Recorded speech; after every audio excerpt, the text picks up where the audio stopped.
Good afternoon, everybody. We'd like to welcome you to the 18th Cameo Classic, sponsored by the Amori Jewelers and the Manitoba Provincial Women Bowling Association. We've picked all the finalists today, and your leader today is Melody Savage with a total of 31.51. Melody's been bowling for 13 years. She's got a league average of 182, and she presently bowls in 2 leagues. Last year or 2 years ago, she was second in the Cameo Classic, and she actually presently works at the City of Winnipeg in the planning department. The number 2 bowler today with a total of 29.96 was May Kapeluch. She's been bowling for 13 years. She averages 167 in 1 league, and she actually was 3rd in the Cameo last year, and she's presently employed at Superstore at Gateway McLeod.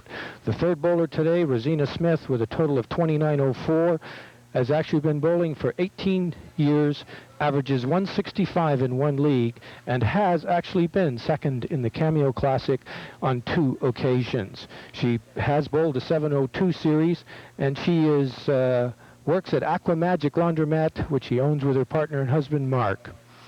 The 4th bowler today, Sharon Tataryn, with a total of 2,900, has been bowling for 23 years, is presently averaging 186, and that may be the city high.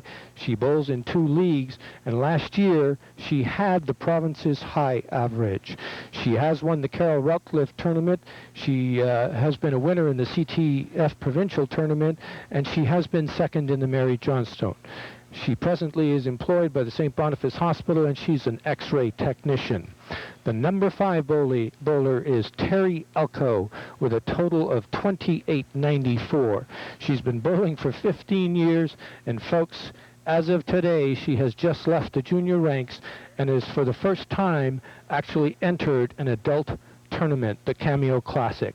She is a past provincial champion. She presently averages 188, and she works part-time at Brooklyn Daycare because she's a student. Well, folks, here they are. We're ready to go. The first match that we're going to have today is going to be between Teri Elko and Sharon Tataryn. So they'll be warming up. They're taking their few shots. And on my left with me is Jerry Dormer, who's going to be the color commentary person today. How you doing, Jerry? Oh, not so bad, Mike. Thank you. And looking for some good scores today. They had 37 200 games today. Wow. 30 bowlers. That's a pretty good showing, I'd say, Mike. Yeah, there was about 31 ladies in this tournament, and I'll tell you, there were some really big numbers today, Jerry. The first half of this tournament that was actually bowled at Empress Lanes yesterday, an 8-game block, was an unfortunate condition. In fact, it was a very, very difficult condition for the ladies to shoot in. I think in the whole 8 games, they only had 13 200 games. Yes, they did. It was more of a grinder type of a tournament yesterday. Hit the head pin, make your spare, and the ones that were making their spares were the ones that came in good position today. Very good point, Jerry. I think those that kept their head about them and kind of overcame the frustration at Empress, considering the conditions there, they managed to stay in the hunt today. They were close enough to the top 5 that they didn't do themselves any damage. We certainly have to pay tribute to the owner, Tom Kerlicki of Chateau Lanes, for the excellent conditions that he has here, and of course the manager, Mr. Dan Hunter, a fellow bowler, of course. Mm-hmm.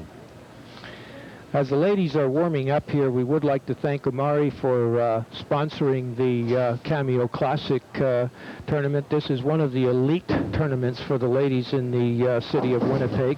We'd also like to thank Dean Zopa, who's one of the partners and is here with us today and is actually going to be watching the match play, Jerry. It's awful nice to see the sponsors come out, and certainly is nice to have a sponsor supporting this great tournament.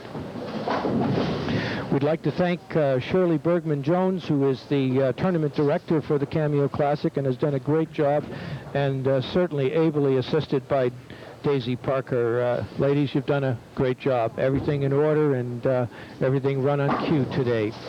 The ladies are almost finished their warm-ups, Jer. I'll tell you, this is an interesting situation. Teri Elko just finished the junior ranks as of last weekend, and she officially has just entered her first adult tournament and actually has finished in the top 5.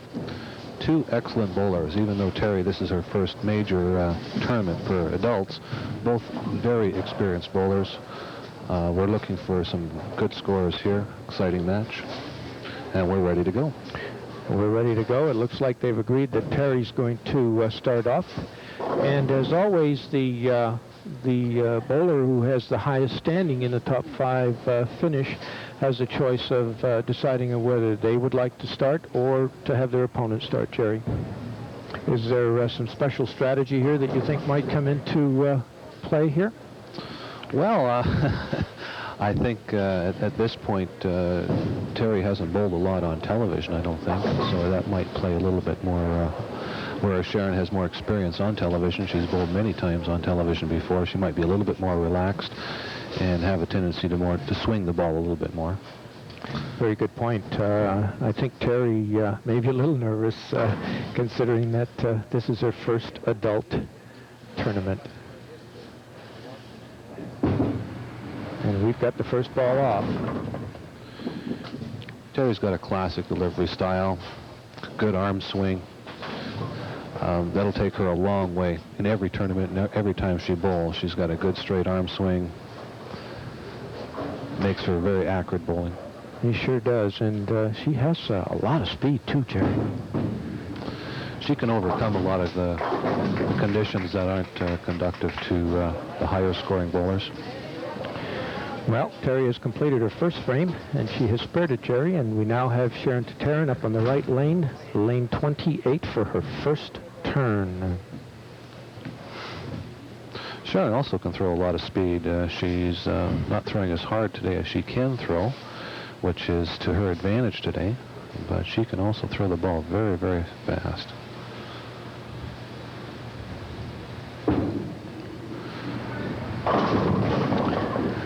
Girl's kind of settling in here, Jerry. Yeah, she's a little high on that shot there, but once again, another classic delivery. Good straight arm swing.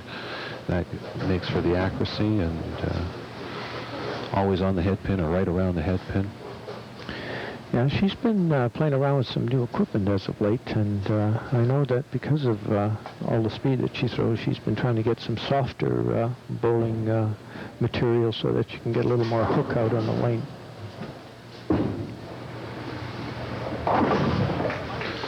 Good solid spare. These girls are both pretty good spare shooters, aren't they, Jerry? Yeah, they're certainly two of the best when it comes to that. Well, that shows they're both 180 average bowlers, 188 and 186 average bowlers, and that's part of the game, yeah, for sure. And right now, I think those two averages probably rank as the province high I would think averages. so, yeah. Yeah. Considering that Sharon had the provincial high average last year at 187. Nice smooth delivery. Could have tripped the 4-pin. Didn't quite get the break on that one there. Just first observation here. It looks like we've got the pocket. Looks like she's found the pocket area. They're both very close. They'll settle into this pair, and this pair probably is going to go a little bit straighter than the other pairs that they have been bowling on because it hasn't been used, and typically this is a pair that goes very straight anyway in this house. And, for the benefit of you people who are watching, the comment that Jerry has made related to going straighter generally means that there's a little more oil out on the lane, and it's a little more difficult to hook the ball, unless, of course, the girls make a special effort to do so. They sometimes produce more hook with different type of bowling ball.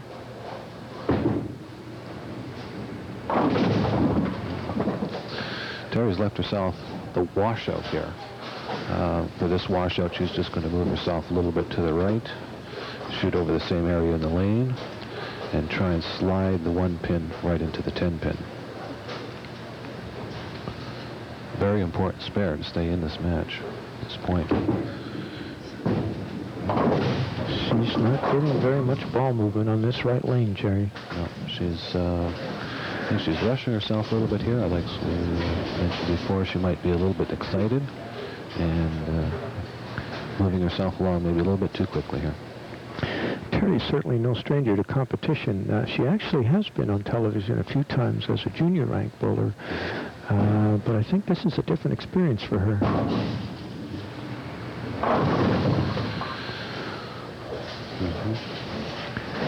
She may not have adjusted to the how straight these lanes run compared to the other lanes in the house. That's a good observation, Jerry. The girls actually bowled on 8 different pairs of lanes, and this pair has been kept fresh for the TV final.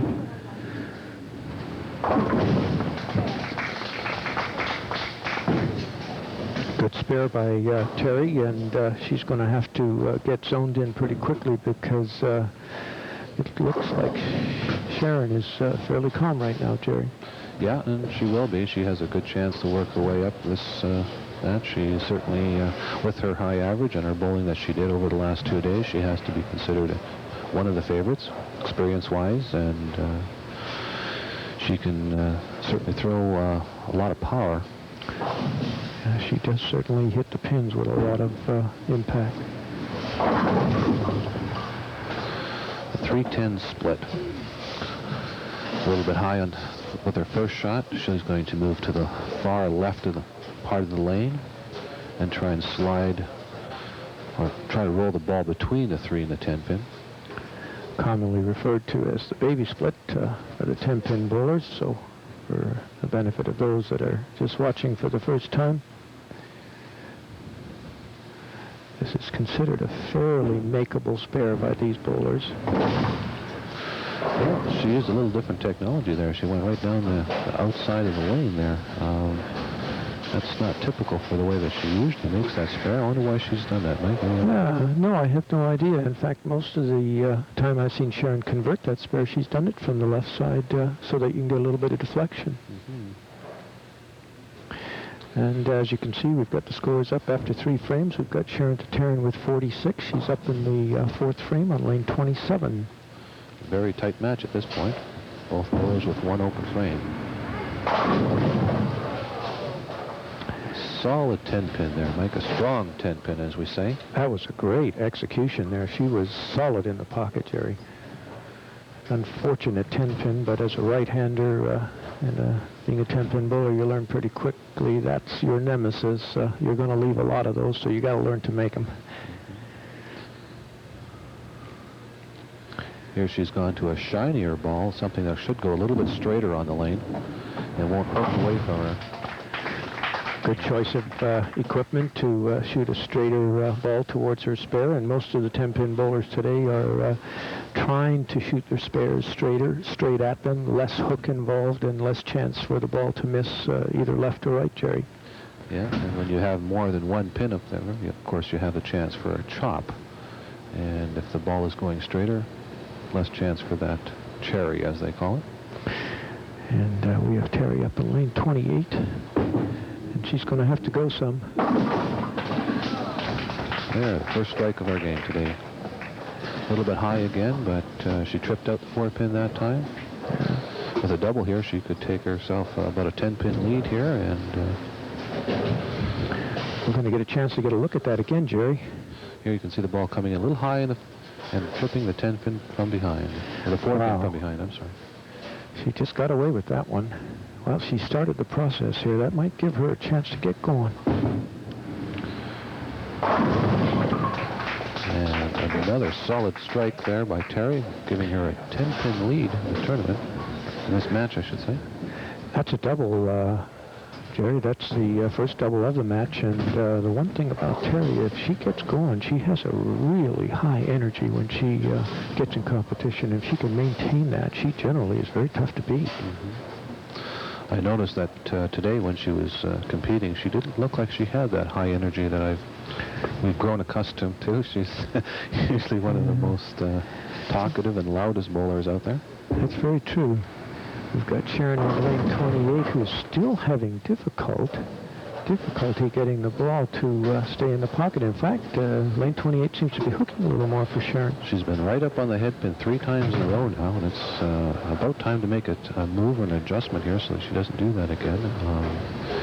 It would be typical that lane 28 does hook a board or 2 more than lane 27 for the right-hander coming off the corner like that. And as we noticed before with Teri, she was high on that lane as well. Ooh. And she's missed a 3-6 spare. She's punched the 3 off the 6, Jerry. Now she's going to have to start throwing strikes to get back in this match. Teri, with her experience, when she sees an opening like that, she's going to take advantage of it. It's a good point you made about Teri. While the tournament was going on today, she did look like she was losing energy, but it's a 16-game tournament over 2 days, and I guess that's a lot of work. Right into the pocket this time. Solid strike for Sharon. Well, she needs a few more of those to get back in this match. And we're going to see a replay of this one, Jerry. This is going to be a great one. Maybe we can call it for us. The ball is going to enter the 1-3-5 pocket, solid, and go straight to the back. All the pins off the deck. Perfect shot. Great execution. She has a lot of power when she gets that ball in the right place, Jerry. We've got Teri up now on lane 28. She's going for a triple. Missed the headpin to the right on that one there. Just bounced the ball a couple of times and let it slide out a little bit. It didn't hook up as much as it normally does. An easier spare four to make, though, on this one. With the headpin still up, I would think after that previous shot, which she was a little high on 28, she might have made an adjustment there and missed the headpin because of it. Possible. Great cover on the spare, though. Teri's a pretty aggressive lady. If she gets a indication that she can take it away, boy, she's going to go run at it with a lot of energy. So let's see how she fares in this next shot. At this point, she has a 21-pin lead. That's Teri with 94 in the 5th frame and a spare up in the 6th.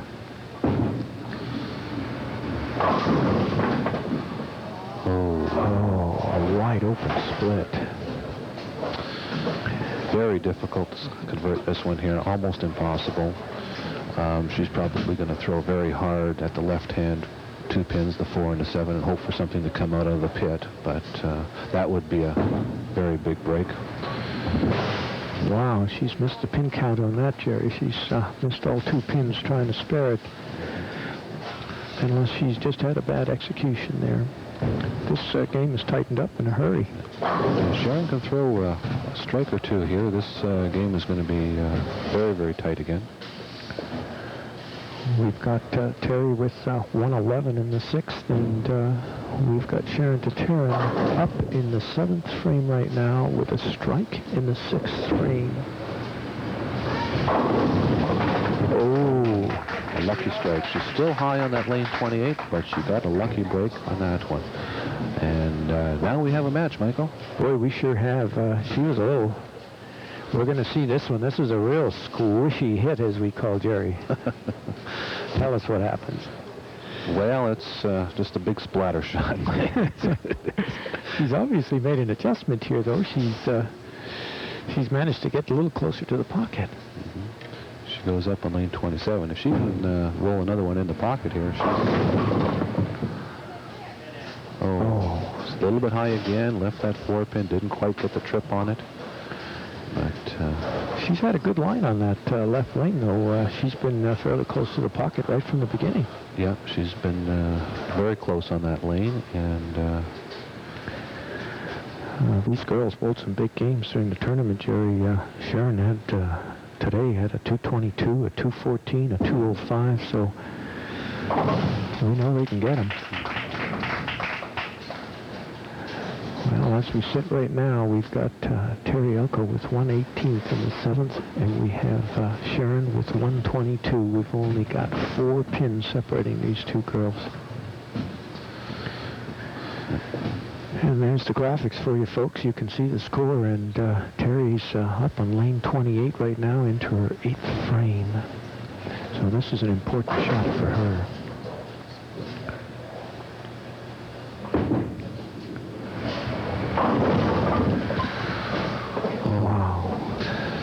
Sent that one out a little wide, Jerry. Yes, she did. She was a little bit wide again on lane 28, and just caught a piece of the headpin and left the 210 split. It's makeable. It's very makeable. She's going for it. Very close, not quite enough. That was an expensive one. That may have cost her, Jerry. She needs to strike out now. She needs at least 2 or 3 strikes in a row to get back in this match.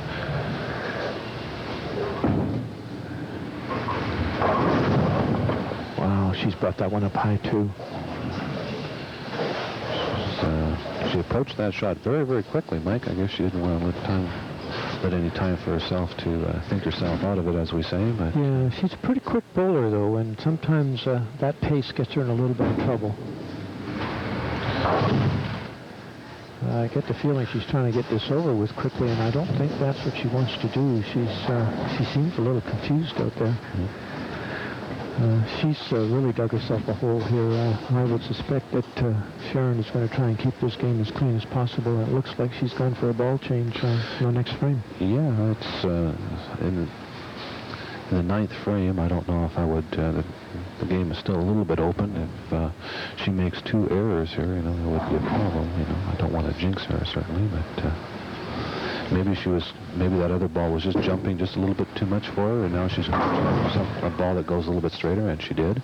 And it definitely went straighter, Teri. And she's looking for something for the next match, but she's left herself a very difficult spare here for the speed that she throws.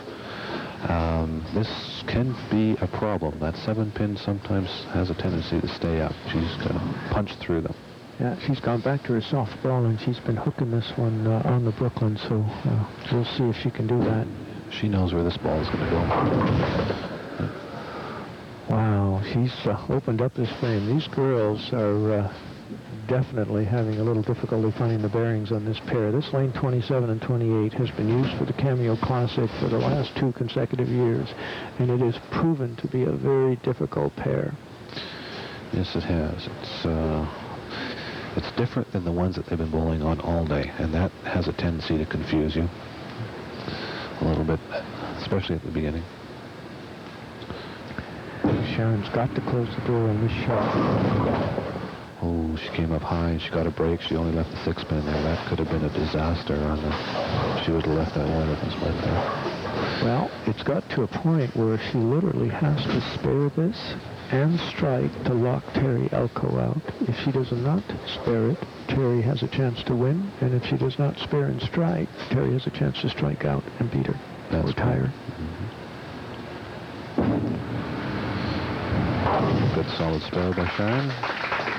This is a very, very important shot for Sharon. She's going to have to get it in the pocket area because she has to guarantee a 9 count so she can't lose the match. A 9 for a tie, 10 for a win. She's taking her time on this one.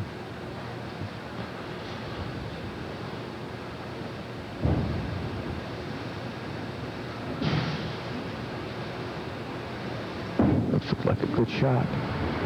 Jumped early on her, and she's got an 8 count. Wow, the door is open. Yes, here we have a chance for Teri to throw 3 in a row and win the first match here. Well, as they say, Sharon has given the ball to Teri and given her the opportunity to actually take the game away from her. It's all in Teri's hands right now. She's the master of her own destiny here. Let's find out how tough she is. She's got a chance at the first one. Oh, left a soft 10-pin there. It's a good shot. She was right there. She did all that she could to get it, and it just didn't work out that way for her. Absolutely. Put it right in the pocket and gave herself the best chance she had. So the first match goes to Sharon Tataryn. And we'll watch as she's made the spare. And Teri's going to finish up her game. She's got one more shot on lane 28, but the winner of the first match is Sharon Tataryn with a score of 164.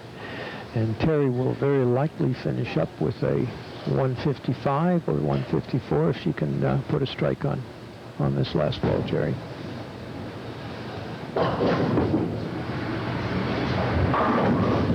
A reliable Brooklyn. She's probably thinking she should have done that a little sooner. Well, that was a rough start for the rookie for the first time in an adult tournament. There's the graphics for you. The final score, Sharon Tataryn 164 and Teri Elko 155. Not the best scoring match by these two bowlers. They certainly have bowled a lot better all day, but again, they're on a fresh pair, and I think what's important here is Rozina Smth is getting some warm-up practice shots on this pair of lanes, Jerry, and she's going to have to find it awful quick.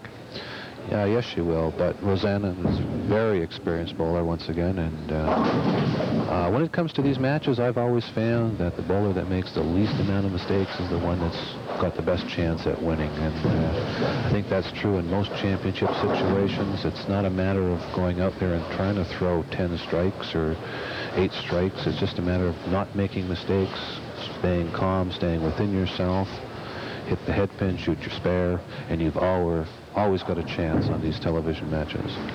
Rozina has got a pretty straight game, and by that we mean she doesn't wander off too far away from the head pin, Jerry. So with some of the scores that Rozina shot today, 214, 213, 209, and let me tell you, there weren't very many bad games in her set of 16. She's a pretty steady bowler.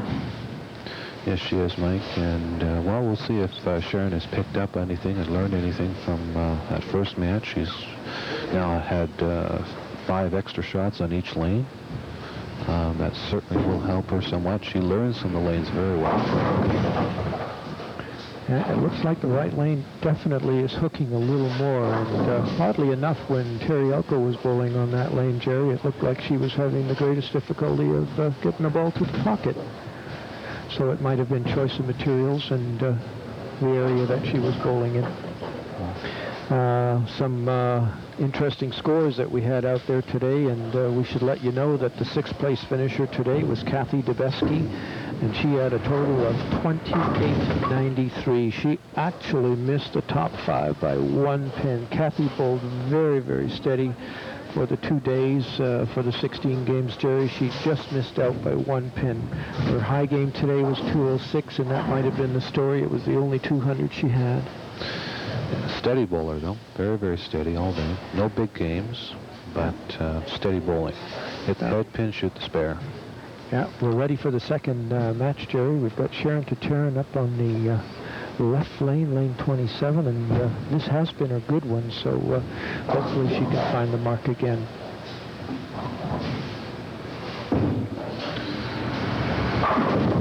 Solid in the pocket. Beautiful shot. A good way to start off the match. Boy, that was a real calm comeback from her finish in the last game, I'll tell you. So looks like she's made up her mind to settle down here, and if she does, I think we're going to see some big games here. We've got a replay on that last one, Jerry. We can see the ball going straight through the heart there, the 1-3-5 again. Just all the pins back in the pit again. Yeah, a lot of power on that shot. Very characteristic of Sharon strikes. We've got Rozina Smth for her first turn on lane 28. Oh, a little bit light there, Michael, and she's left herself with a 4-5-7 split.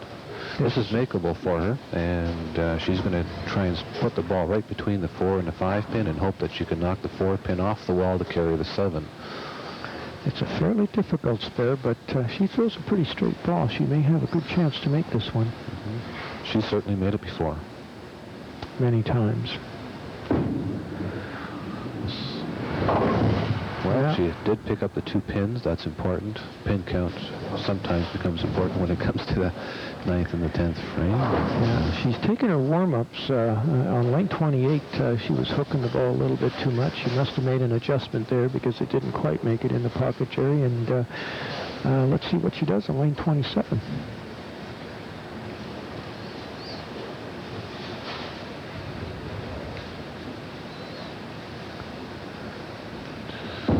Concentration going on. Right in the 1-3 pocket, the ball glanced off the head pin and went to the right. Maybe not quite enough speed, Michael. Maybe not quite enough power on the ball, but a little bit of deflection there. Once again, a very difficult spare to make, but she's made these ones before. Yes, she has. That's 2 pocket hits she's had where she's had a lot of deflection, Jerry. She may have to change equipment or the angle that she's going at the pocket. She's got a chance here. Look at this. Oh, yes. Excellent spare. What a great shot. That is one difficult spare to make. Yes, it. Let's look at that again. This is the only way you can make this spare in 10-pin bowling. This is the 5-10, Jerry. Here, she's going to slide that 5 pin over to the 10 pin side. Just about missed it, just about too thin. Boy, she actually almost overcut it. We've got Sharon up on lane 28 for her second frame. She's looking for a double. The Brooklyn strike. No, we won't count that one. Yeah, sure we will. We'll take that one. In 10-pin bowling, you take all the strikes they can give you. Sometimes the hits aren't perfect, Jerry, but you take them anyway. Well, sometimes you throw them in the pocket and they look perfect and you don't get your strike, Mike. So it gives you some and it takes some away from you. And that's just the nature of the game. Yeah, must be rough. It's a fair trade-off. We've got Sharon up on her third. And it's been a good lane. She's high on the head pin. She's lucky to knock down that 4-pin that time again, and she's only left herself with a single pin spare. But, by making this spare, she'll give herself a good lead early in the match, and so then she can just freewheel after that, and that's a big advantage for Sharon. She needs to. Yeah, I think she's probably a better in that situation where she has a 20-pin lead. Yeah, she's, I sense you're right on that, Jerry. I sense that she's trying to be maybe a little bit perfect and trying to fit the ball absolutely perfect. Here's the score right now. We've got 49 in the second frame for Sharon Tataryn, and we have a spare up for Rozina Smth in the second frame. So this first ball is an important count for her. It's time for Rozina to get back in the match. A little bit high in the head pin that time, and she's left herself with a 4-7 spare. Very makeable for her. She's going to start to need strikes pretty soon. Yeah, that's for sure. She's actually moved over on that last shot, Jerry. She actually moved over a lot further right so that she could play a little different angle to the pocket, and it certainly made a difference there. No deflection.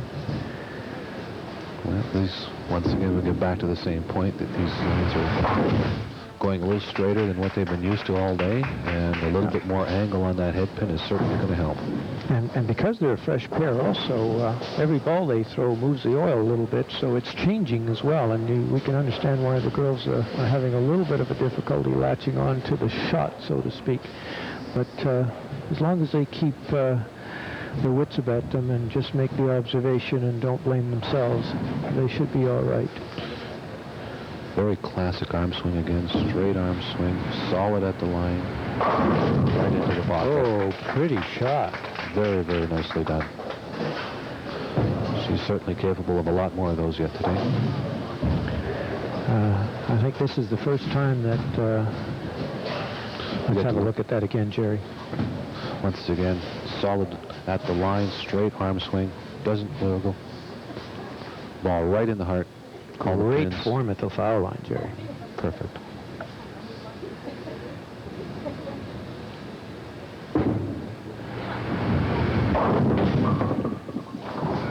Wow. That's a bad luck spare for Sharon there. That's a very, very difficult one to make, but she's made this one before as well, so she can fit it in there. Just getting the ball has to take out the 4-pin, the 5-pin, and the 8-pin. So she's got to split these two pins right down the middle, Jerry. Is that what you're saying? Yeah, the ball has to take out all the pins here. She's not going to get any breaks from any of the pins hitting any of the other pins here.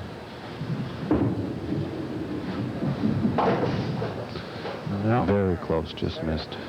She was awful close to getting a little more of the head pin on that one. She's, I guess, been moving a little bit on lane 28, but has not quite found it. Lane 27 has been a little better to her, Jerry. Yes, it has. And, the match is starting to tighten up again, Michael. Boy, one open, and it swings pretty quickly, doesn't it?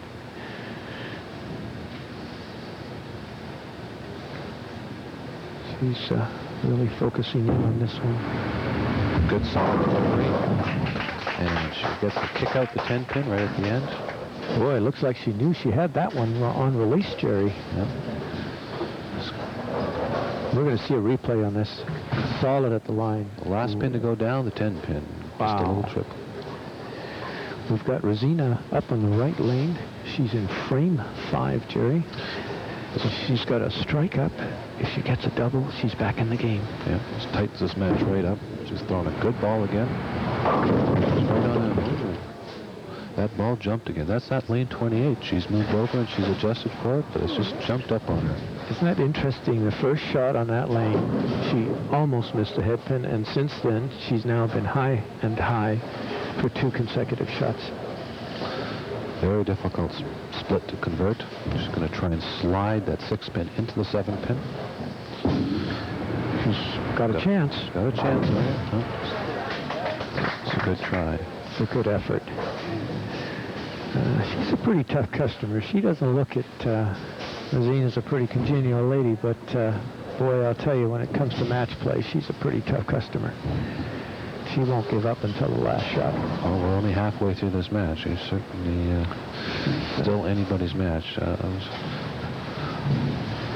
Sharon does have about a 20-pin lead here, but Rozina just a couple strikes and right back in this match. She's going to be high on this one again. And she wasn't quite able to chip out the 4-pin. It's a pretty solid pocket hit, and normally when it is that high, it generally does leave the 4-pin. Pretty routine spare for Rozina, wouldn't you say? Yeah, she'll shoot this one cross lane. Very high success rate on this. I don't think she misses this one very often.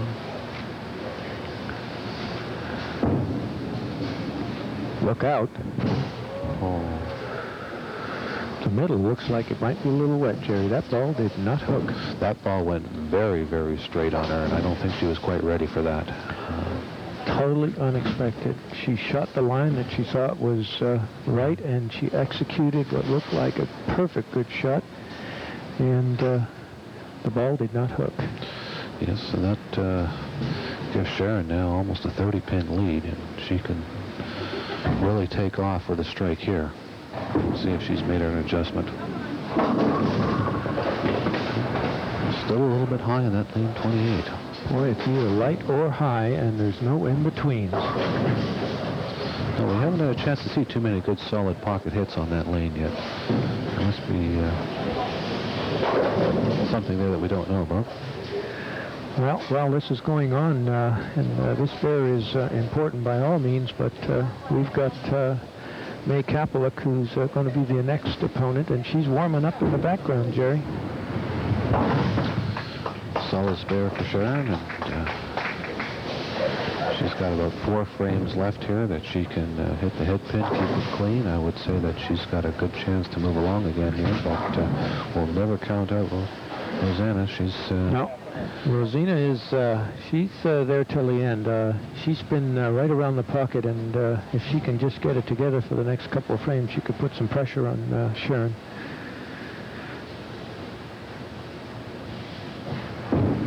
Good solid execution.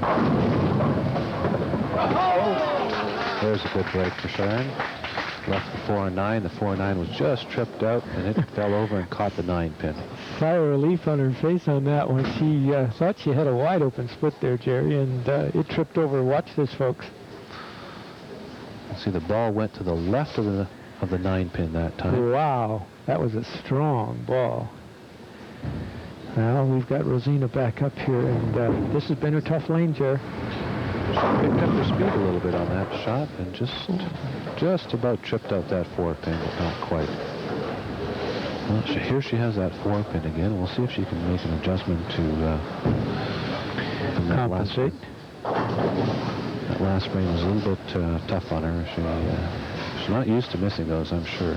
No, I would agree with you. She's a pretty solid spare shooter. She's done it again. I think the ball that she's using, Jerry, is just not soft enough to go through the middle here. Well, it's quite possible that the center of these lanes do have more oil, and when she moves into the center of the lane, the ball does go very, very straight. And she missed twice in a row. I think the first time she might have thought that it was her mistake and went after it again, but... We've got Rozina up on this 8th frame. Oh, solid in the pocket. Left a 7-pin tap on that one there, Michael. Unfortunate break. That looked like a real good shot, Jerry. Well, here she has a chance to shoot across lane again at that left-hand corner. And let's see what kind of adjustment she makes on this one. She's thinking about it. Yeah, well, it's... very common for bowlers when they miss their spares like that to think it was them, and that the lane didn't work properly for them. And there she was. She made her adjustment, and she went right at it. And I'm sure she would now convert 10 in a row. Yeah, hopefully she doesn't have to look at any more spares, because she needs nothing but strikes. Sharon has taken a commanding lead here in the 7th frame. Rozina Smth has 93, and Sharon Tataryn has got a strike up, meaning she probably technically has about a 50-pin lead here. She's a little bit off balance on that one. Well, stuck a little bit at the foul line, it looked like, but she hit the pocket, Jerry. Well, yeah, she just, she rushed herself a little bit there. She was just in a hurry to get through that. And mind you, a 9 count with a 5-pin spare is not a bad place to be in right now for her. If she can keep herself clean all the way through this, she'll probably walk away with this match. Yeah, it would be difficult for her to lose this match at this point. We had some great shooting going on this weekend, Jerry, and as soon as Sharon makes this spare, we'll tell you a little bit about it. There was some pretty high scoring going on, and throughout the 8 gamers, both here at Chateau lanes and at Empress lanes, there was a considerable number of 200 shot by quite a few of the bowlers. The tournament leader, Mel Savage, she had the 2 high singles, one at Empress for 246 and one here today for 252, Jerry. Yeah, we'll be getting to her in another couple of matches. Watching her today, she was bowling very, very smoothly. Another strike there for Sharon on the left lane. Another solid strike on the left lane. And we've got a replay for you, Jerry. And here we can watch the ball go right through and take out the 9-pin. The shot before where she was high here on this one. Wow. The ball deflected too far to the left to pick up that 9-pin, but this time she picked it up clean. Rozina up on lane 28. Well, still having difficulty with that lane, Jerry, but she's got a 9 count. I'm not sure that's going to help her, though. This game has gone out of range for Rozina. She's sitting with 1/12 in the 8th, and Sharon Tataryn has 155 in the 7th. I'm sorry, make that 1/12 in the 7th for Rozina Smith. Oh, that one got away from her. Wow. Well, that's most unfortunate for Rozina. She does not normally miss single pin spare. She's a pretty steady shooter, and I've got to think that this TV appearance has shooken her up a little bit, although she certainly doesn't look like it. She certainly looks very calm out there. She's going to learn from this. She's going to take this experience and pick up her performance for next time. That's yeah, she certainly bowled well all weekend. She was one of the steady bowlers this weekend with a total of 29.04 for 16 games, and she shot some pretty high 200s and very few low games. In fact, I believe her low game of the tournament was 167. Steady bowling. Good spare by Rozina. Fans appreciative, and give her a chance to have one last shot, Jerry, here in the left lane, and hopefully maybe leave with a strike or something so she can remember it a little better than it finished up.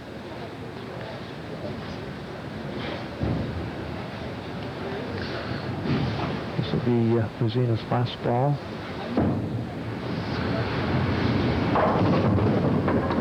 Well, an 8 count.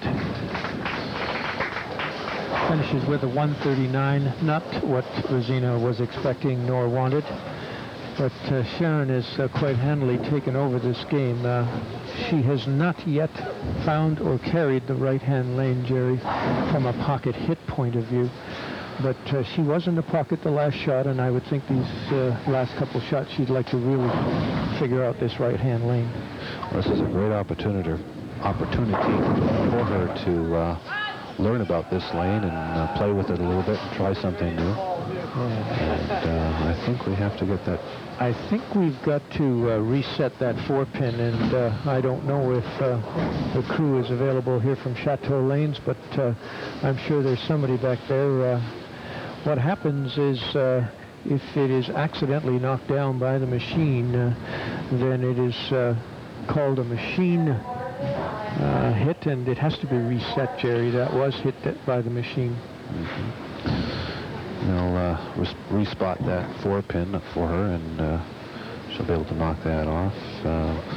Sometimes what happens is those pins, they move around a little bit down there on the deck. They get slid around, and if a pin does get slid around, even to the other side of the deck, and then the machine knocks it down, it still has to be respotted back up in its original spot.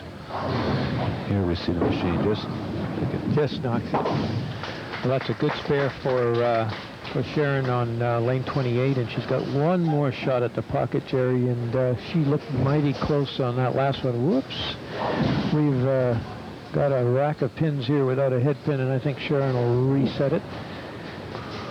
And she's got one more shot, and she's working at a 195 clip here. If she gets a 10 count, she'll end up with a 195 game. It's normally fairly difficult for the bowler coming in who's warming up to find the lane as quickly as the person that's had a chance to bowl on it for a little while. So this is Sharon's second game, so we've got to give the advantage to her. She tried a little bit more of an outside line on that one, I think, Mike, throwing it out, and to see what happened if it would come back for her. Well, it was a good experiment. She had nothing to lose on it. She ends up with a 191 with a 6 count on that last shot, and certainly enough to win the match. And our winner of the second match, Sharon Tataryn, with a 191 over Rozina Smth with a 139. We're going to have May Kapeluch come in here and try the warm-ups while you're looking at the graphics on the screen for the score. We're going to take a very short break, folks, and we'll be right back.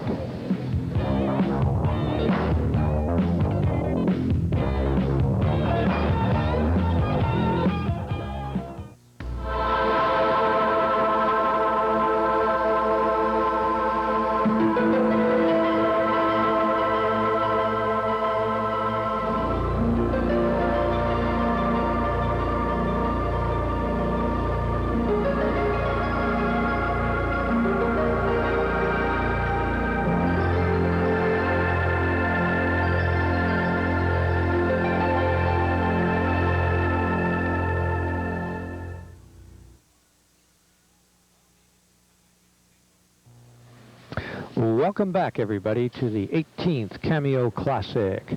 We have our third match underway. May Kapeluch has taken her first turn and has a spare up in her first frame, Jerry. And we've got Sharon starting her game on the right-hand lane.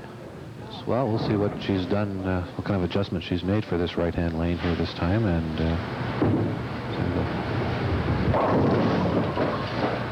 wow. Still not found the pocket, Jerry. Well, she's got 5 more shots on that lane to see if she can come up with something, and she's going to have to spare out on this right lane if it's going to be difficult. May has not missed the head pin today. I'll tell you, she has been so accurate in her shooting today that I'm not even sure lane 28 will be a problem for her. Well, also she's shooting from the other side of the lane. She is the only left-hander in the top 5 here today, and that certainly could make a big difference, or it could be a big advantage for her, you know.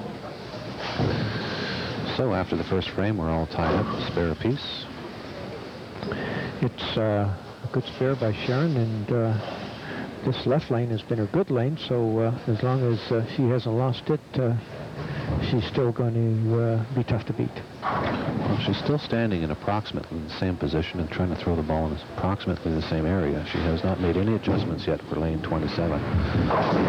But as we both know, the lights on there and the time, the bowling, the lanes start to hook a little bit more after a while, and pretty soon she's going to have to start making an adjustment here, or else she's going to end up on the beak like that. She has in the last few shots that she's taken on lane 27. She's been breaking up those 4-6 splits, but I think you're right, Jerry. She's been a little high every time, hasn't she? Yeah. And she's going to have to make an adjustment with her feet or on the lanes to or throw the ball a little faster, or there's many different adjustments that bowlers make. Typically, I think Sharon just moves her feet a little bit to compensate. That's true. And here we take the first look at May. Nice swing of the line on the head pin, like you said, like always, and that's what's made her made her get this far. She hits the head pin every time, shoots the spare, very accurate, doesn't overpower the ball. The ball rolls very, very straight, not a lot of hook on it. Doesn't matter what the lane conditions do for her, and she's just very steady, and she's always going to be there. Yeah, she's got a good, clean game, and she normally is a very, very good spare shooter. And I don't suspect it's going to change too much. And that's her second spare up, Jerry, and she's going to be starting her third frame on lane 27. And I think if she keeps this up, she's going to really make it tough for Sharon to be able to miss any frames. That's for sure.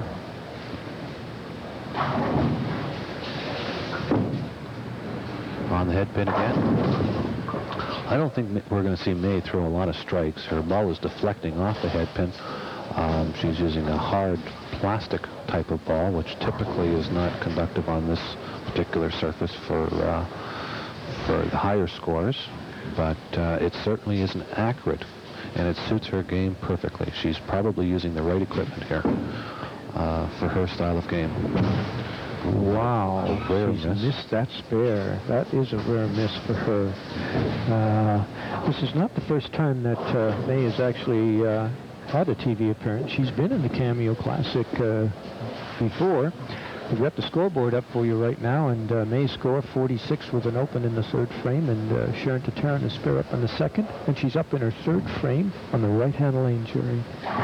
This has been her tough lane.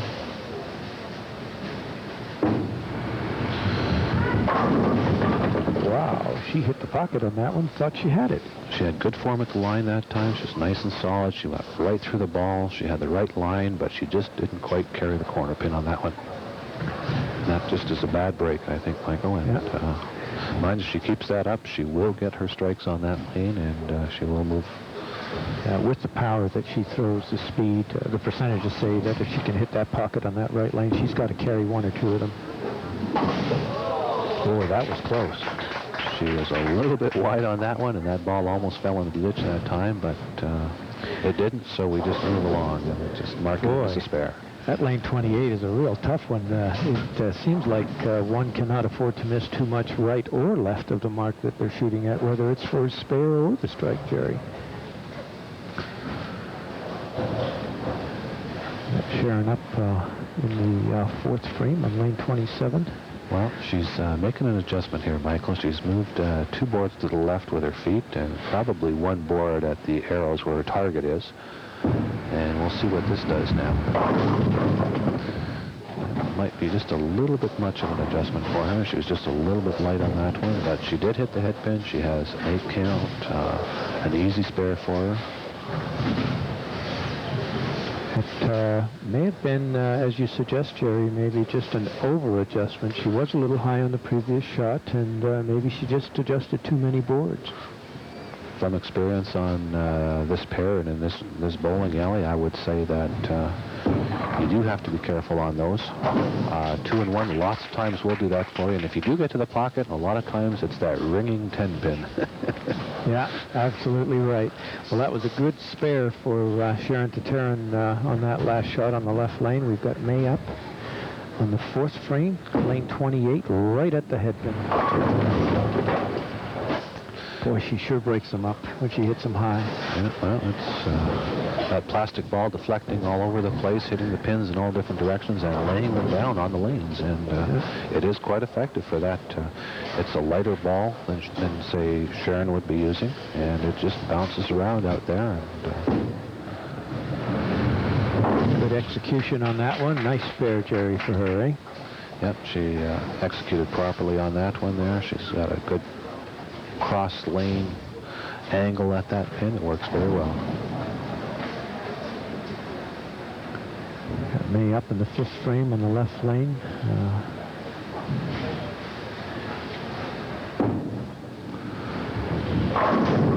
A Brooklyn strike for me on that one there. She was crossed over on the head pin there, but they all went down. They went down very nicely, too, I might add. They certainly did. No pins left on the deck again. Took them all, considering the hit being the Brooklyn. There's the replay on that one, and we'll certainly take it. It's not the recommended pocket, but she certainly is zoned in, and I suspect that May is not going to waver too much here, so I think Sharon's going to have to play a tough game.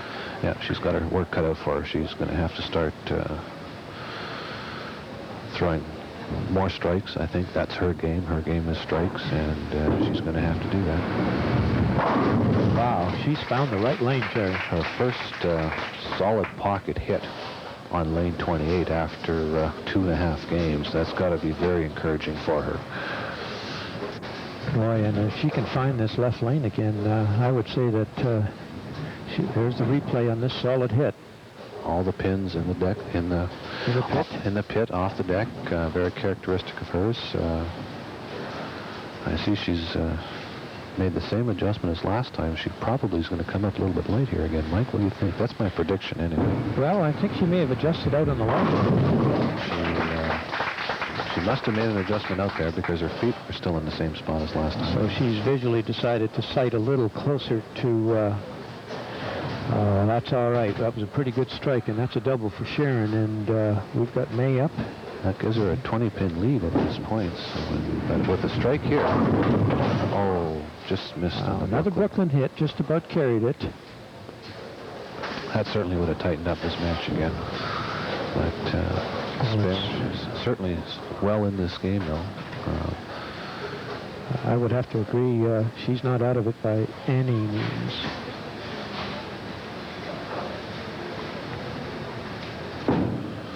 Very accurate.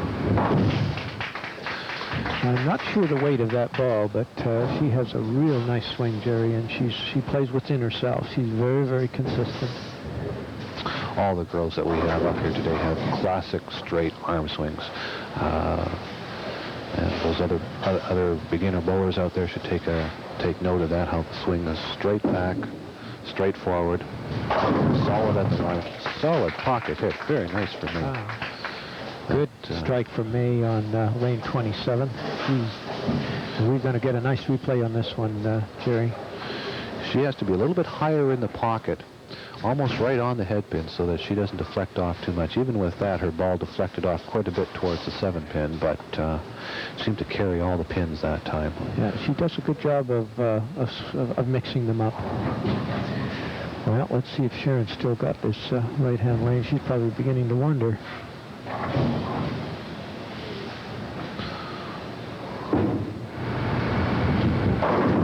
Pocket hit off the wall. Good break for Sharon. She was a little bit light on that one there, but she was...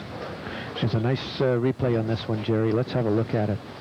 The 5-pin was the last pin to go down, so we know that she was light in the pocket. Ball moved to the right. It looked like the head pin coming back to take that 5-pin out. That is a good break for Sharon. Yeah, she throws a lot of power, and if that head pin gets over to the sideboard, it usually has a lot of mix left in it, so if it makes its way back onto the deck, it certainly does damage. Good shot again for Sharon, right in the pocket. Oh, this lady is locked in. She has figured it out. She has, I think, most important, Jerry. Here's a replay. Let's have a look at this one. This is a great shot. We're going to have a look at, there's the replay, and we've got May up on lane 28 with a Brooklyn. Once again, another solid 9 count, and she'll pick up her spare again and move right through that. The power of Sharon's strikes here are going to be a little bit, going to be overpowering for May. She's not that. Sharon's got a 4-bagger up there right now, and I'll tell you, May is, she's going to have to get strikes. She's making her spares, and that's good. They say the strikes will come, so she needs to get a break. I'll tell you, Sharon has really persevered here. I've got to give her a lot of credit because she has been patient and managed to figure out the pair. She had lane 27 and lost it and found it again. Here's May on lane 27 right now. Pocket. Oh. A 7-9 split. Almost impossible to convert this one. The only thing that you can hope for is that something comes out of the pit and comes back, but at this point, that is, even at that, and she's in pretty big trouble here in this match, I would say. It's almost all over. It is game over. Sharon has a 4-bagger up, and even if she opens all the way out, I don't think there's any way that May can catch her. May's only got 1 frame left.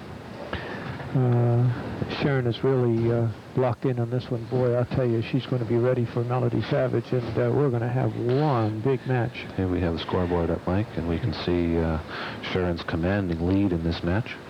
And with another strike here or a spare, I would say that it's all over. And then we can should be able to move along to Melanie. Very deliberate here. This right lane has been solid in the pocket, and it's a little soft of a shot, and left that 8-10 standing there, but that was a good break. Yeah, here's a replay on that one. It was a little lighter than the last one, Jerry.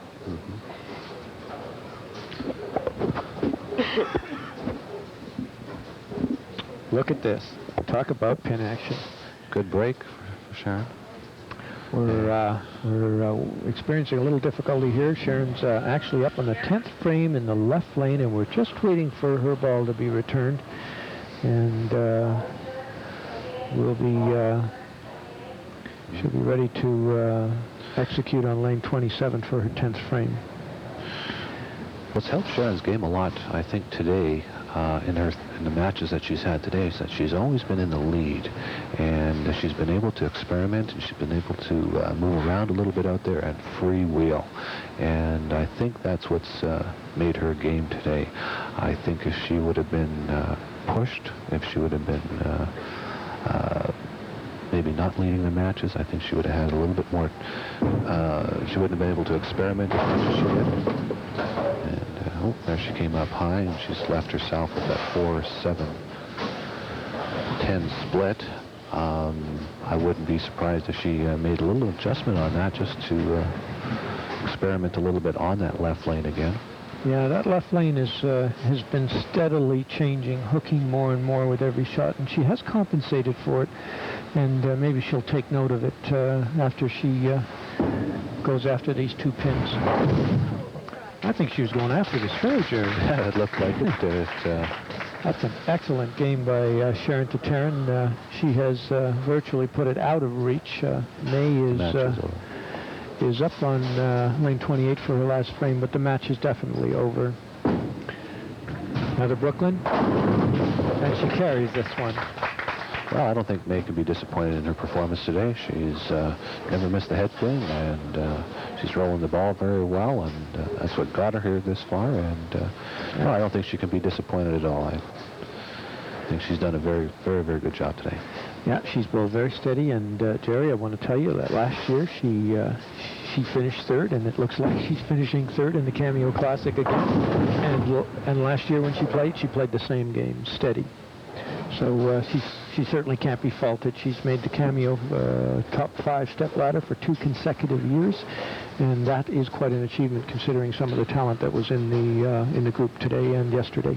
Certainly the best bowlers in Winnipeg are competing here, and this is a long grind-out type of tournament. Oh, almost made that spare. She almost converted that. That's an excellent game by May Kapeluch. She finishes with a 172. Unfortunately, Sharon Tataryn has defeated her, as you can see on your screens right now by the graphics, by a score of 221 to May's 172. I think we've got the match. This lady, Melody Savage, has led the tournament from start to finish it all weekend, Jerry. She led the top 8 games at Empress Lanes. She has led the top 8 qualifying today, the 8 games in today's qualifying round, and she is the leader of the tournament. Yeah, she averaged 200 today over her 8 games, about 195 yesterday over her 8 games. She's got a large lead, or she had a large lead over the 2nd place bowler. She's bowled very well as I've seen her bowl. She's nice and strong at the foul line, taking her time, going through everything, making sure everything is right. Good concentration today. She's definitely playing well within her game. Yeah. I might point out that last year's leader, or last year's winner of the Cameo Classic, Marian Marco, did not make the stepladder final, and she had a tough weekend, Jerry. She finished 12th. She bowled 28-10. She was last year's champion, and she was so looking forward to make the top 5 and to see if she could be back for it again. Well, she'll be back next year for sure, and she'll be back in the top 5 again very soon. Here, Melody, rather than trying for her strike line, is just making sure that she has her spare line for that right-hand corner. That's interesting, because this lane 28 has been really tough to find the pocket, so I'm really surprised that she hasn't, maybe she hasn't observed the previous matches that have gone on, and find out by this shot. She's in her final warm-up. Boy, her ball is finishing strong. Yeah, well, she is putting the ball down a little bit earlier than the other girls, and I think she's going right through the ball as strong as I've ever seen her. And I don't think she's going to have any trouble at all with the pin carry here. I think when she gets there, I think she's going to get a strike. As long as she stays within herself, she doesn't start rushing. I think the ladies are ready to start, and I think Melody has decided to start the game, which means that she's going to finish the game. That's an interesting strategy. She has a lot of confidence in her game, and I think that's probably the correct strategy. Well, we're going to find out. She's on the good lane right now. First shot, send it right out there. Hit the 1-3-5. Got good pin action there. She got a 9 count, single pin spare. Not a bad way to start off the match. Well, I'll tell you, Sharon Tataryn finished in the 4th spot overall in the top 5 with 2,900, and Melody Savage had 31-59. I mean, that's 250 pins, Jerry, that Melody led by. She's going to run into the same problem that Rozina had there, where there's a lot of oil in the middle of the lane. The ball goes very, very straight. And she just wasn't quite ready for that. And she's just not used to the pair yet, and that might be the one advantage that Sharon has over Melody right now, is that she does know the pair. Absolutely, yeah. And Sharon won't make that mistake, or she wouldn't have an opportunity not to make that mistake because of the experience and what she's seen on this in past games.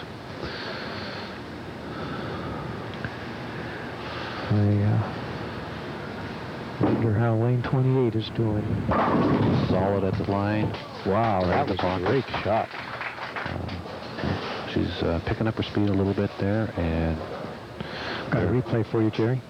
Okay, as we can see here, the ball is going to deflect just a little bit more than what we've seen earlier for Sharon, because she's picking up her speed, and the ball is going to bounce off farther to the right, and that's going to leave your 8-10 again. So that might be to her advantage to throw the ball a little bit harder here, but she certainly has spare to burn, or speed to spare on this on these conditions. A little extra speed could give her a little bit more pin carry, and as we see in the trip on that 4-7 on the left lane, it might help her out a little bit. Well, Melody has got an open in the 1st frame, Jerry. She's up in the 2nd frame on lane 28. And what's going to be interesting here, she's going to have to finish on lane 28 in the 10th frame. Well, that's true, of course, Mike. And got through the ball very well. I don't think she's going to have as much trouble on the even lane as maybe some of the other ladies does. Yeah, it's interesting because that lane is drier, and Sharon had great difficulty with it, either hooking too much or not hooking enough. And there's a replay of Melody's last strike. Wow, is she getting through the ball well, Michael? Classic. Yeah, she's thrown a good ball. She bowled so steady this tournament, and I'll tell you, the previous 2 tournaments I've seen her in, Jerry, she's been so close. Right through the ball. Well, left lane hooking a little bit too much. She's going to have to make a slight adjustment there. She's left herself a tricky spare. 3-6-10, Jerry. Well, she's shooting this down the right-hand gutter, which is not typically the best way to do that. But if you don't know what's going to happen on the middle of the lane, maybe it's to your advantage to stay on the right-hand side. But you do take the risk of that cherry right there if you stay on the right-hand side. Yeah, it comes back to what you said earlier. Sharon's got the lead again. Yeah. That's going to be tough to get back from her. And Melody, unfortunately, has got 2 opens only because she's unfamiliar with the pair. That's exactly correct. And Sharon, when she's freewheeling, is almost impossible to catch. Well, she's up on lane 28 for her 3rd frame. She has a double up, Jerry.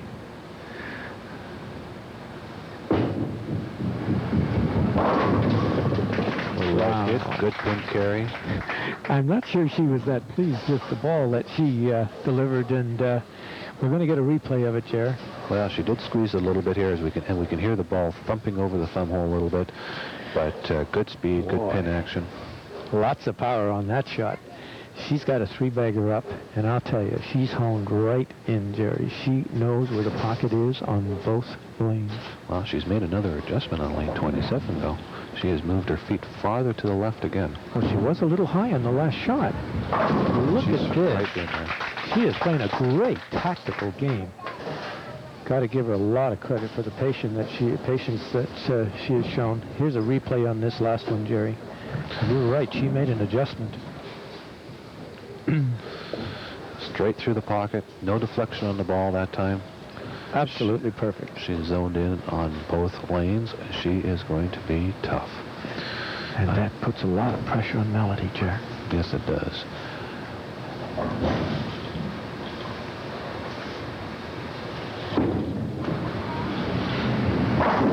Right through the ball again. Melody looks good. This is a match, Michael. We have a match. We certainly do, but she's going to have to find this left lane. This is the one that has not given anybody trouble.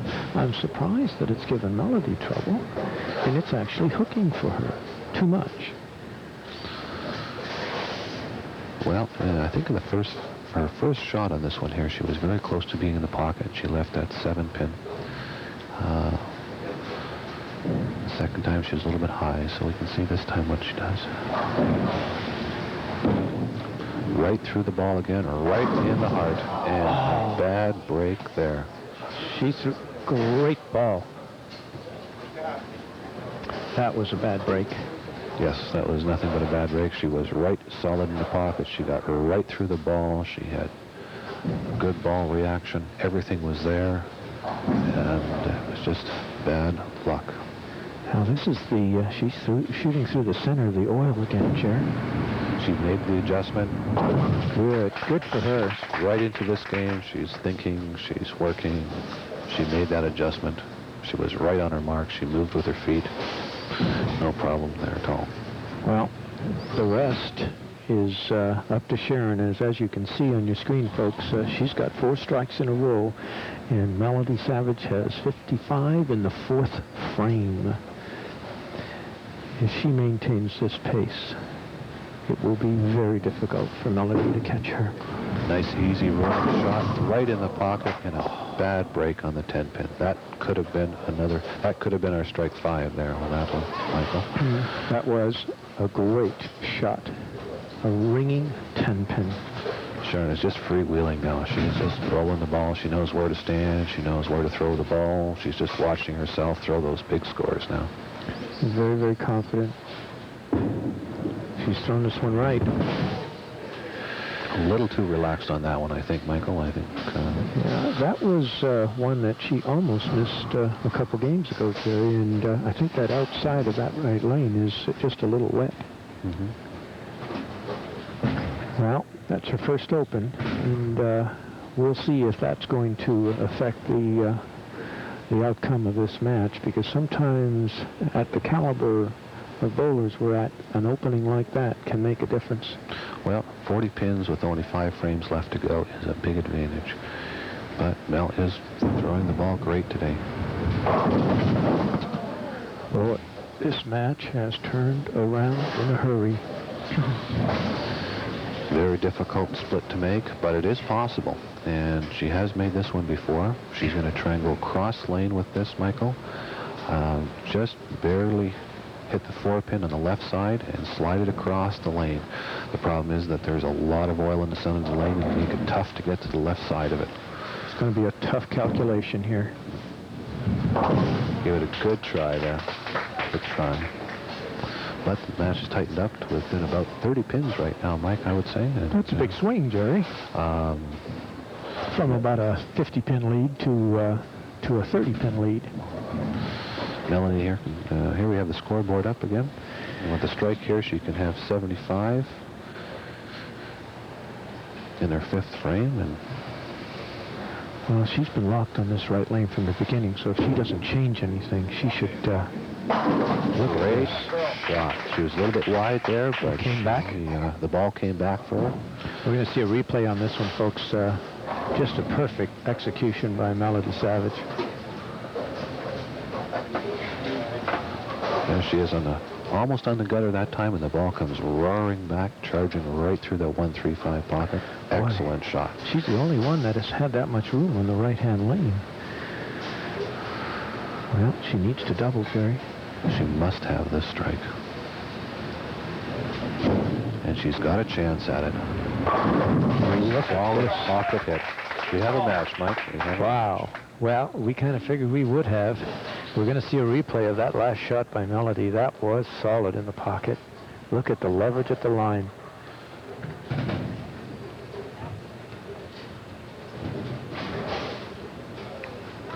Yeah, these women are bowling great, Michael. They certainly deserve to be here in this championship match. Sharon has got to get back in the pocket again. She has still a bit of a lead here, but match is definitely tightening up. Boy, it sure is. Nice easy swing again. Ooh, that was mighty close. Well, that speed that she's got right now makes that ball deflect a little bit more. A little bit earlier in the match, when she was throwing the ball a little bit slower, she may have carried that 5-pin. The ball would not have deflected as much and gone through and knocked that 5-pin out of there. So do you think the increased speed, Jerry, is by choice or just adrenaline? I think it's adrenaline, but good spare? Good solid spare there by Sharon. Well, she's going to have to stay tough now, because if Melody strikes out, she's got a possible 225, and as you're looking at the graphics on your screen, you can see that Melody's not out of this match by any means.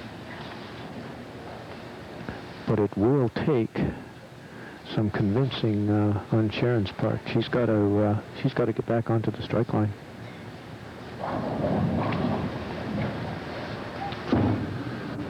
Nice swing again, right in the pocket, rang that corner pin. That was a good-looking shot. This is a very important 10-pin spare for Sharon. If she can convert this, she can stay up 20 pins on Melanie and force Melanie to throw at least 2 more strikes in order to have a chance to bring the match back into a tie, or a virtual tie. But she has to have this spare. Well, she's normally pretty keen on these. She's pretty sharp. Good execution. I'm not sure if that was her best shot at it, but there may be a little bit of nerves come into play now, Jerry. Well, we're getting close now. There's only a couple of frames, 3 frames left, and we'll have a champion here in the 18th annual Cameo Classic. It's going to be an interesting finish, boy. If Melody gets this strike, she's going to put a lot of pressure on this match.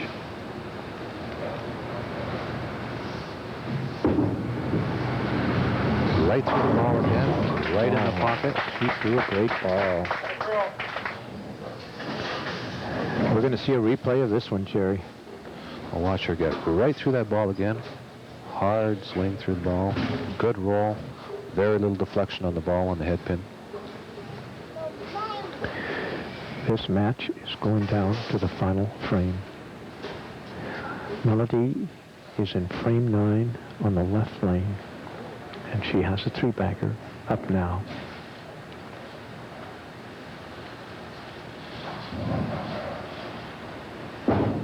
She's wide. And she's coming back. Oh, she didn't quite get the break from the corner pin. It's not a bad shot. It went a little wide, but it certainly hooked back, Jerry. Just not quite enough, but that's certainly characteristic of this bowling alley, and a lot of bowling alleys for that matter, Michael. If you're a little bit wide and the ball comes back hard at the end, Melody has a good, proper wrist position and hand position, which allows her to do that, throw the ball so it does come back forward if she's wide. Corner pin has a tendency to stay up on that. Sometimes you get the break. Yeah, just a little bit weak on the corner pin. Good spare by Melody on that spare. She's scoreboard coming up here, folks. We've got a 154 in the 8th frame for Melody Savage, and potentially a 165 for Sharon Tataryn in the 8th. Sharon has a 9-pin lead approximately at this point, and coming down into the 9th and 10th frame, that's anybody's match at this point, Michael. Boy, it certainly is. And remember, Melody chose to throw the last ball in the 10th frame. On lane 28, where she's been in the pocket. Sharon, wow, right in the pocket. That was a solid hit. Very big hit for her. We're going to see a replay of that one, Jerry. She's certainly not laying down, I'll tell you. She's playing tough. Look at this. Right through the ball again, solid at the line. Very little deflection with that ball. Perfect shot, Michael. Well, the left lane has been Sharon's good lane, and this is her last frame. If she can throw 2 strikes in a row here, she will lock out Melody. Let it go early. Pocket. Good shot. Still anybody's match. Sure is, and I'll tell you, she was a little shaky on that last 10 pin on this lane. She almost missed it left. So it'll be interesting to see if she actually makes an adjustment or just goes right at it. She has to have the spare to force Melody to strike out in the 10th frame.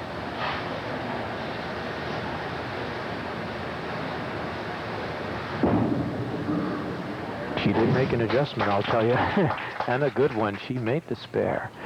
So we've got Sharon Tataryn in the 9th frame, 185, Jerry. She's got a spare up, so she's got a possible 205. If she gets to 10 count, then Melody cannot strike out to win. That's correct. She will lock her out with this strike. She needs this strike to lock Melody Savage out of any possibility of winning the game. She sent it wide. We're talking a 6 count.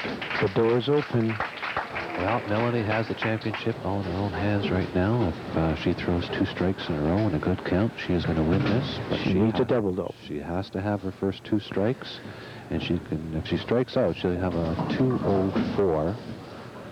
Yep, to 201. 201. But she has to have 2 strikes in a row. Nothing else will do. Well, this has been her good lane. In fact, she has not missed a strike. She's been perfect here. She's been perfect on the right lane. Her strategy so far has been excellent on this. Right through the lane again. Right through. It's a good ball. She needs one more. Good rolling ball. Lots of power on that ball, Michael. Beautiful fluid swing, Jerry. Under this kind of pressure, that's excellent. She is bowling as well as I've ever seen her bowl. She is bowling great. But this strike is pretty much for the match, Mike. It is for the match. Down to 1 shot. She's been bowling for 2 days now. She's bowled 16 games. It's her 17th game. All down to 1 shot. She needs to quiet her mind on this one. It looks good. Very well. Oh, no. Bad luck. Pocket hit. That was a bad break. It was deflection, Jerry. I'd have to believe she was squeezing the ball a little bit on that one. That ball bounced 2 or 3 times when she put it down on the lanes, which she hasn't been doing. And that extra bounce, I think, has made the ball straighten out a little bit. And good effort. Didn't give her the power that she needed. Well, I'll tell you, that was a great match. And Melody was only 1 strike away from actually putting it away, Jerry. But the winner is Sharon Tataryn, 201 to 193. That is an excellent game. We're going to break away for a short period, folks, and we're going to come back and have the presentation to the winner, Sharon Tataryn, of the 18th Cameo Classic.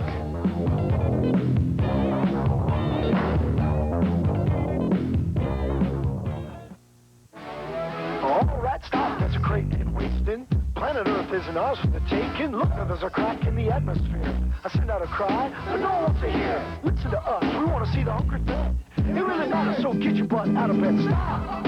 Our population's growing much too fast, because it needs to be slow and preserve the planet. Don't take it for granted. Why can't we leave it the way that we found it?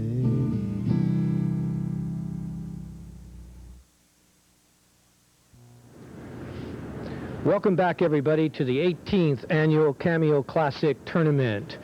The tournament is over. Sharon Tataryn is officially the winner by defeating Melody Savage in a final match of 201 to 193. We have, of course, some winnings to take place here right now, so we would like to introduce the sponsor of this tournament this year from Amori Jewelers, and that is Dean Zappa, who's one of the owners of Amori Jewelers from the Eaton Place Mall. We'd like to thank you very much, Dean, for sponsoring our tournament, and how about making the presentation to Sharon? For sure. Sharon, on behalf of Amori Jewelers, I'd like to congratulate you on your 1993 championship win in the Cameo tournament. And it's my pleasure to present you with this 14-karat gold and hand-carved Cameo pendant. Thank you very much. Very welcome. Thank you very much, Dean. My pleasure. Thank you very much, Dean, for your support, and that is a Cameo pendant for Sharon's win here today in the Cameo Classic. And, of course, in addition to that, we have a check for $100 from the Provincial Women's Bowling Association, and in addition to that, this large trophy for the winner of the 18th Annual 1993 Cameo Classic Tournament. Adrian Bride, please, if you'll do the honors. On behalf of the Provincial Women's Association, I'd like to congratulate you on great bowling, present you with that, and your check. Thank you very, very much. Wait. Thank you very much, Adrian Bride. Sharon, it was a great tournament. I'll tell you, I didn't know you were going to make the top 5 today, and that last game you bowled today, 214, that was pretty gutsy. Yeah, it was a struggle for me all weekend, but I just kind of plugged along and stayed with it, and it got me there. You shot a great top 5 today, Sharon. One of the remarks that we made while we were trying to do the commentary for you today was you were so patient figuring out the pair of lanes. Lane 28 was so tough for you. You always had the left lane. What did you do? What did you end up doing to get lane 28? I didn't make a big move. I knew it was somewhere close to where I was. It was a matter of moving too far left, moving back right, and it just happened to be right there. I knew it was there. It had to be there. You were right. I'll tell you what, the tactical game that you played in the stepladder is one of the finest that I've seen in a TV final. So I give you a lot of credit for that. You're a good champion. You're a great champion. And I know you've been waiting to do this for a little while. So congratulations. We'd like to thank you folks out there for joining us for the 18th Cameo Classic. And I hope we'll see you next year. Once again, thank you very much to our sponsors, the Amori Jewelers. And thank you very much to the Greater Winnipeg Cable Vision people for joining us and allowing us to show our sport to